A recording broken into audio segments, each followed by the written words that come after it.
Voltamos para o nosso Tome Ciência. Hoje nós estamos debatendo aqui burocracia versus ciência.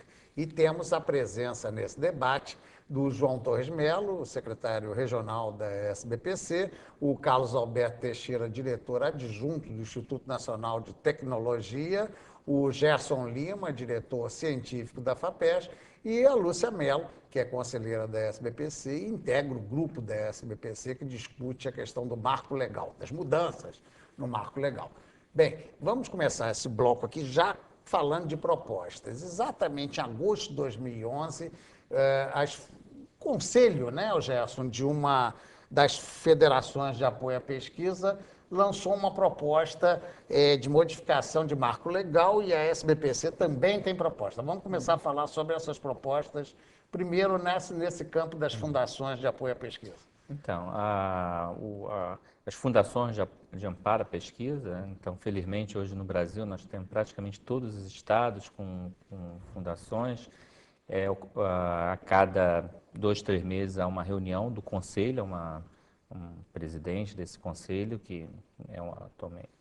geralmente é um diretor-presidente de uma das fundações, e especialmente ao longo dos últimos, diria, 2 anos, especialmente dos 2 anos, né? Mas mais intensamente nas últimas 3 reuniões, vem se discutindo muito intensamente como contribuir para essa discussão que a academia já vinha fazendo, a Academia Brasileira de Ciências, a SBPC.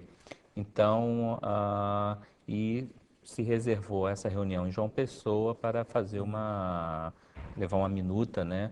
Um documento. Eu não conheço o documento final, mas ele certamente vai na mesma direção do documento Mas da engraçado da porque SBPC. a presidente Helena Nada, da SBPC, na reunião de Goiânia, também em 2011, relatava que uma das defesas era a maior liberdade, que existiriam alguns entraves também para as fundações.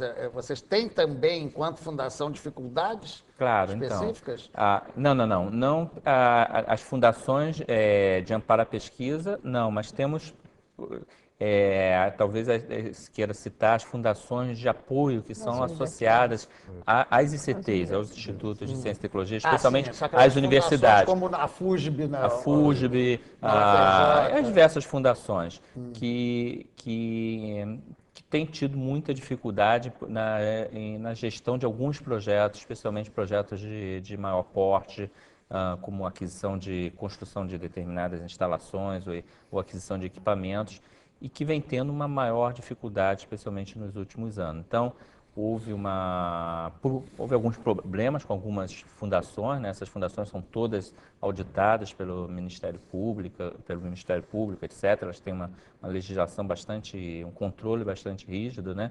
Mas é aquela coisa, no Brasil a gente não pode, tem que tomar cuidado porque ocorreu um problema com uma entre 50, você generalizar e criar um entrave, e aí, na realidade, o mal que você pode trazer na hora que você dificulta a gestão dos projetos, seja na área científica, seja na área tecnológica, seja nessa interface com as empresas, pode ser muito grande. Então, acho que era isso que a professora Helena Nada se referia. Bem, vamos partir, então, vou pedir para a Lúcia, porque, por exemplo, a SBPC está com esse grupo, quer dizer, que mudanças concretas vocês estão pretendendo apresentar para mudar o marco legal? Esse grupo ainda teve poucas reuniões, mas o que se observa é o seguinte: já foram elaborados vários documentos. Não só a SBPC, a ABC, conjuntamente, já foi entregue um documento ao ex-presidente Lula, já se discutiu, já se reformulou. Se você olha, por exemplo, também as propostas oriundas das empresas, a Conferência Nacional de Inovação das Empresas também elaborou um documento e um capítulo inteiro é voltado para a questão da reformulação do marco legal. Então, se você se debruçar sobre isso, eu não acho que vai ter nenhuma novidade e nenhum mais. É preciso apenas o seguinte: você adensar a batalha, você ganhar mais atores no Brasil que estão em sintonia com as mudanças que são necessárias. Porque elas estão sempre voltadas para questões, por exemplo, de importação, a questões trabalhistas, a questão de contratação de pessoal, a questão de parceria público-privado, a questão da mobilidade, a questão da lei da licitação. Ou seja, os problemas, eu não gosto de separar que é um problema da ciência, ou é da tecnologia, ou é da inovação. É um problema que está na raiz do Estado brasileiro, que está impedindo um processo de transformação de uso intenso do conhecimento no Brasil. Esse é que é o problema. Mas deixa eu levantar um complicador ali, depois te passo até a palavra, só para levantar, para complicar mais um pouquinho. Eu citei aqui a FUSB, que é a Fundação Universitária José Bonifácio, é uma fundação vinculada à Federal do Rio de Janeiro, ao FRJ, e através da fundação se conseguia superar muitas coisas, e aí veio o Ministério Público, impediu isso que o Gerson acabou de falar. Agora mesmo me parece que a SBPC defende organizações sociais como forma de desentravar. Só que as organizações sociais são contestadas pelo próprio PT, que hoje faz parte do governo, e outros partidos, como também um critério que não é legal, não pode ser usado. No caso aqui do Rio de Janeiro e outros estados, elas são muito usadas em administrações hospitalares, contratação de médico por CLT. Quer dizer, adianta defender? Não sei se era nesse âmbito que você queria falar. Não, na realidade, até esqueci de mencionar que na reunião anterior a essa de João Pessoa, que foi a reunião anterior foi em Belo Horizonte, houve uma preocupação de trazer representantes, né, que foram convidados e estiveram presentes, tanto quer dizer, da parte judiciária, né, tanto do TCU, do Tribunal de Contas da União, como do AGU, né?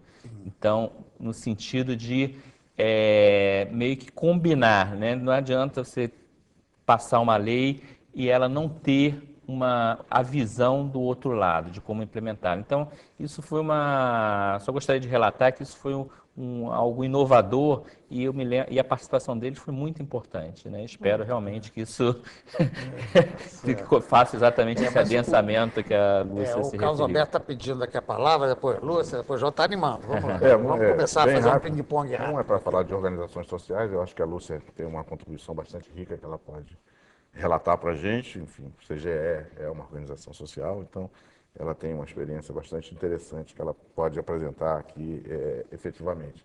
Mas eu queria só puxar um outro pontinho, aproveitar a presença da Lúcia aqui, que faz parte desse grupo de trabalho. Existe uma questão que está sempre dando alguma derivação na legislação e nas mudanças, nas propostas de melhoria, que são as questões das IFES e das ICTs.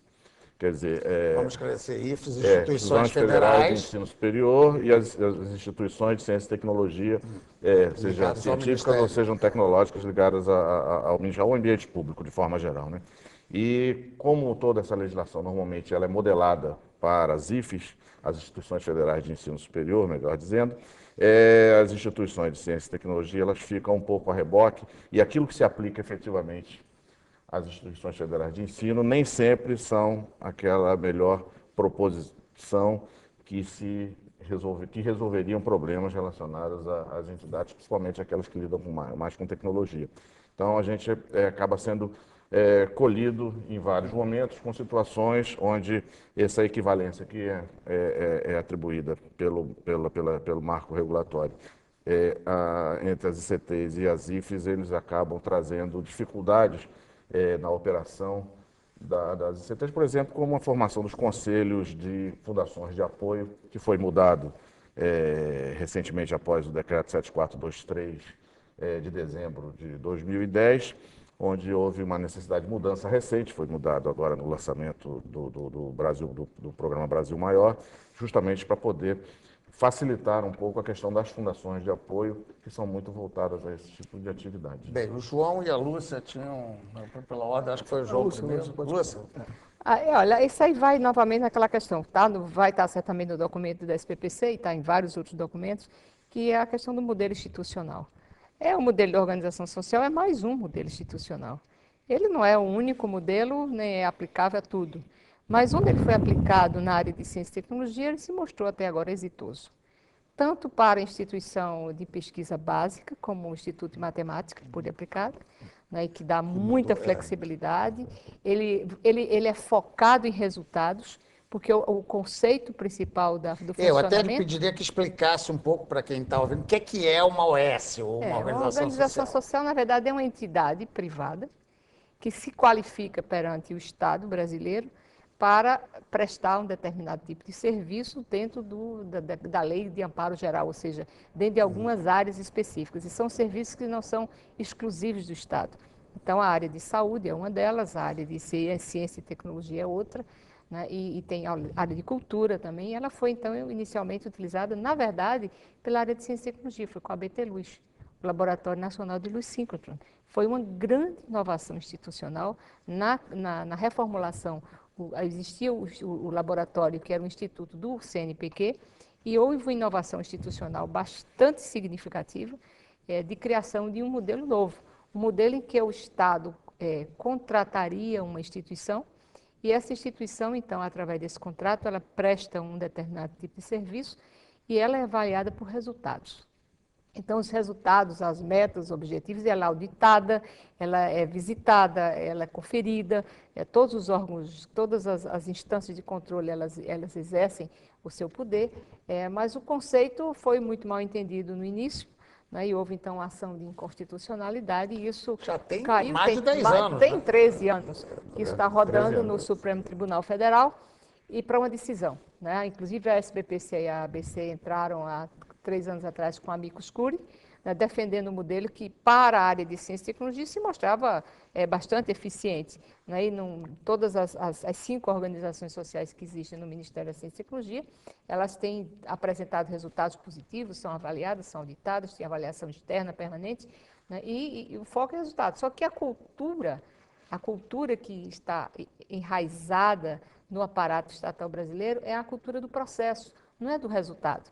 Então, se você não faz nada, é capaz de você ter uma avaliação melhor do que se você fizer, né? E sair, não é que você saia do trilho, é que você tenta agilizar os processos, tenta fazer por mecanismos inteiros. Então, olhar o resultado que é o foco deste modelo. Então, você, ao contratar, é um acordo entre partes e diz, olha, você é obrigado, se o Instituto de Matemática por Aplicada não publicar tantos papers, não formar tantos doutores, não receber tantos estrangeiros, etc., ela vai cair na pontuação. E se ela cai na pontuação, ela pode arriscar perder a Ou possibilidade de seja, o contrato. dinheiro é público, porém a forma de organização é mais livre, Privada. inclusive das amarras como Exatamente, privada. exatamente. Bem, Então, com isso, você dá uma agilidade, uma flexibilidade, mas o entendimento que esse modelo é um dos modelos possíveis, ele foi muito mal percebido. E isso esbarra no STF. Esse ano, infelizmente, tivemos uma expectativa muito forte que teríamos uma finalização no entendimento legal, e a partir de duas reuniões, 2 julgamentos, e acabou mais uma vez sendo retirado de pauta, adiado. né? Quer dizer, Então, 2011, isso dá o quê? A chamada insegurança jurídica.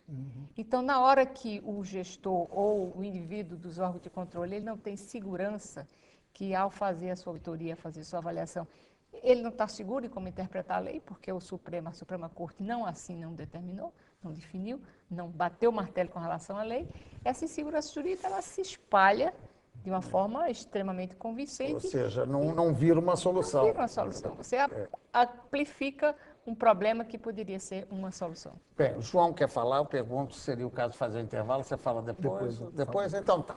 Vamos a mais um breve intervalo e voltamos já com a continuidade do nosso debate na eterna briga entre burocracia e ciência.